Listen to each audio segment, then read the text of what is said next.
Welcome to Cherry Beckert's GovCon podcast, where we discuss current government contracting trends, compliance matters, and best practices to guide federal contractors forward.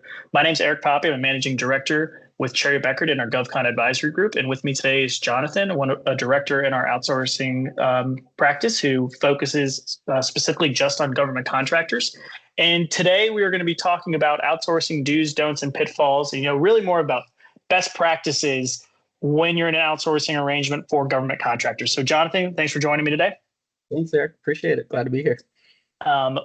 Just to really start us off, sir, can you just give a little bit of background about yourself and what you do? And then we can just jump into, can you just lead right into when we talk outsourcing, what does that even mean? Just to level set us. Absolutely. So as you said, my name is Jonathan Reid. I have been with the firm coming up on 10 years now, focused mainly on government contracting and providing managed accounting services. Also, some people call it backroom accounting services, back of the house accounting services. But just to level set and really define outsourcing, I think if we kind of take a step back, I always like to say that outsourcing is really what it means is freedom for other businesses. So it's a way for you to engage with another business to perform a function that you would otherwise not be able to perform, or not be able to perform as well as another firm can. So I believe, Eric, our topic today is all about accounting outsourcing. So if you want to kind of just start us off, I'm happy to answer or clarify any questions you may have. Yeah, so I guess so for government contractors specifically, so that's the industry that you and I deal with, there are a lot of nuances of why companies might go look for an outsourcing arrangement for their accounting. Can you just talk for a quick second about kind of the difference between what you do versus people always just think bookkeeping? Yeah, absolutely. I think that the biggest difference is that you are going to get people who have a lot of industry knowledge when it comes to Cherry Bekaert and really individuals focused on government contracting. A big thing that we do for our clients and allow our clients to get a sense of relief is keep everybody compliant. So everybody, we like to think, can sleep a little bit better at night knowing that you have people who are not bookkeepers. You have people who know exactly what the rules are when it comes to government contracting and how we need to treat various transactions, different situations. So I think that it's a much higher level of bookkeeping. We're not just entering transactions. We're really analyzing what these transactions mean to certain businesses and really putting them in the correct place when it comes to your financial reporting, really to keep you compliant. Gotcha. So, for a government contractor that, we've worked with a variety that are, small mom and pops to the very large organizations that are just trying to silo off the accounting from that compliance standpoint. So we actually see a lot of companies getting into an outsourcing arrangement where they are, they might be 100 million, 200 million, 500 million annual revenue, but they are dabbling in government contracting and they don't want to kind of open themselves, the rest of the organization, up to audit risk and compliance risk for, this $2 million or $5 million segment of government work.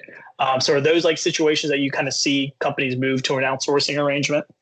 Yeah, I think that really we see a lot of businesses of all shapes and sizes. So like you said, the mom and pop shops, maybe you're just starting out. It makes sense for you to go with an outsourced accounting firm because we'll handle your payroll. We'll handle your accounts payable. We'll make sure your cash is coming in. We'll make sure that you're paying your vendors so that you can focus on really growing your business. When it comes to the larger firms that we really engage with, like you said, they're really focused on one core area that they need support with. So maybe it's your customer invoicing. Compliance when it comes to sending the government an invoice is a big deal. There are a lot of requirements that maybe your in-house accountants just don't have. They don't have that specialized knowledge. So what we see with a lot of the bigger firms, if they're not looking for a complete accounting team, meaning that we're not providing all of the services that we provide, they're usually looking for one function. and we'll come in, and it's almost at that point kind of like a co-sourcing agreement where we really work with either their accountants or with their program managers or with anybody that they have on the operations team to make sure that number one, we're staying compliant and making sure that we're following all the rules and regulations, but also so that we don't stop the function of the business. So if there's an organization that's just say it's, it's company A, and they focus on designing rocket ships for NASA. And these are all scientists that all want to do very technical, sciencey things. Now, if they were, you can tell I'm an accountant when I say that, right? Now, with that, like, if they come to you and say, "Hey, Jonathan, we think we want to move to an outsourcing type situation," what would be some of your advice to them of like how to transition into that smoothly? Yeah, no, great question. I think that with really all relationships, it's about communication. So I think that establishing, a healthy relationship, really setting those communication lines out so that we know who to go to for specific questions so that we can do our accounting thing while they focus on their science thing, I think is really setting the engagement up for success. So really it's all about um, communicating, providing the data that we need. So a lot of government contracting clients starts with your contract. So, we've had tricky engagements in the past where really we just struggle to get data from our clients. So I think that setting up the engagement for success starts with setting up those lines of communication. Okay. Yeah, no, and I think that that's a really good point. And I feel like a lot of that you talked about project setup is really defining what those monthly, quarterly, and yearly tasks are going to be, who's responsible to your communication point, and that POC. Because once those tasks are really identified, then like you said, if you're really just helping with payroll, or if you're really just helping with the invoicing, if it's a large company, or if you're doing the full accounting cycle, month end close, reconciliations, bank recs, quarterly financials, and such, like that's a whole different ball game and a lot more information going back and forth.